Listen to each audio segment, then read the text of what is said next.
తెలంగాణలో గ్రామ పంచాయతీ ఎన్నికల కోసం స్థానిక నేతలంతా ఎంతో ఆసక్తిగా ఎదురుచూస్తున్నారు. వీలైనంత త్వరగా ఎన్నికలు నిర్వహించాలని ప్రభుత్వం సైతం దూకుడుగా వ్యవహరిస్తోంది.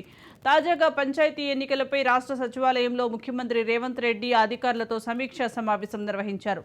ఈ సందర్భంగా అధికారులకు కీలక ఆదేశాలు జారీ చేశారు. వీలైనంత త్వరగా పంచాయతీ ఎన్నికల నిర్వహణకు అవసరమైన ప్రక్రియను పూర్తి చేయాలని సూచించారు.